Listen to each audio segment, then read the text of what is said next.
তীব্র সংঘর্ষের পর অবশেষে মুখ খুলল সেনাবাহিনী। গোপালগঞ্জের উত্তপ্ত পরিস্থিতিতে সেনাবাহিনীর এই নতুন বার্তা দেশ জুড়ে সৃষ্টি করেছে তীব্র আলোচনা ও ভিন্নমুখী প্রতিক্রিয়া। গোপালগঞ্জে এনসিপির কর্মসূচিকে কেন্দ্র করে সৃষ্ট বিশৃঙ্খল পরিস্থিতি সামাল দিতে গিয়ে সেনাবাহিনীকে যে কঠিন বাস্তবতার মুখোমুখি হতে হয়েছে তা বৃহস্পতিবার 17 জুলাই আইএসপিআরের এক বিজ্ঞপ্তিতে স্পষ্টভাবে তুলে ধরা হয়েছে। ফেসবুক পেজে প্রকাশিত ওই বিজ্ঞপ্তিতে সেনাবাহিনী জানায়, হামলাকারীদের বারবার মাইকিং করে নিবৃত করার চেষ্টা চালানো হলেও শেষ পর্যন্ত আত্মরক্ষার্থে বল প্রয়োগ করতে হয়েছে।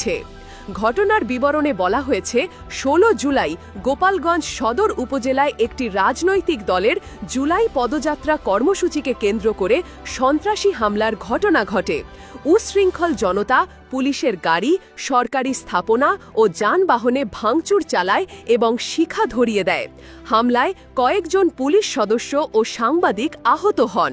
পরিস্থিতি দ্রুত অবনতির দিকে গেলে সেনাবাহিনী ও স্থানীয় পুলিশ যৌথভাবে হস্তক্ষেপ করে প্রাথমিকভাবে নিয়ন্ত্রণে আনে।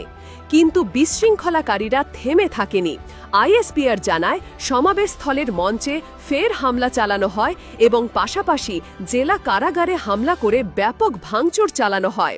পরিস্থিতি নিয়ন্ত্রণে আনতে সেনাবাহিনী মাইকিং করে হামলাকারীদের থামানোর চেষ্টা করে, তবে উল্টো সন্ত্রাসীরা সেনাবাহিনীর ওপর বিপুল পরিমাণ ককটেল ও ইট পাটকেল নিক্ষেপ করে। এই অবস্থায় সেনাবাহিনী বাধ্য হয়ে আত্মরক্ষার্থে বল প্রয়োগ করে। এরপর বিজিবি ও পুলিশকে সঙ্গে নিয়ে হামলাকারীদের ছত্রভঙ্গ করা হয়। পরিস্থিতি শান্ত হলে সেনাবাহিনীর সার্বিক তত্ত্বাবধানে পুলিশ সুপারের কার্যালয়ে আশ্রয় নেওয়া ব্যক্তিদের নিরাপদে খুলনায় হস্তান্তর করা হয়। সেনাবাহিনী তাদের পর্যাপ্ত নিরাপত্তা নিশ্চিত করে। আইএসপিআরের বিজ্ঞপ্তিতে বলা হয়েছে, গোপালগঞ্জের জনগণ পরিস্থিতির শুরু থেকে অত্যন্ত ধৈর্য ও সহনশীলতা প্রদর্শন করেছে।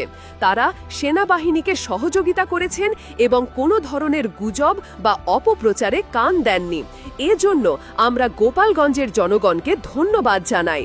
সেনাবাহিনী আরও জানায়, দেশের সার্বভৌমত্ব, শান্তি ও নিরাপত্তা রক্ষায় তারা সর্বদা প্রতিশ্রুতিবদ্ধ।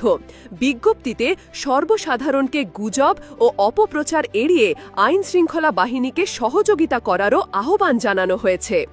রাজনৈতিক বিশ্লেষকদের মতে আইএসপিআরের এই বিবৃতি একটি স্পষ্ট বার্তা যে আইনশৃঙ্খলা রক্ষায় কোনো ধরনের ছাড় দেওয়া হবে না।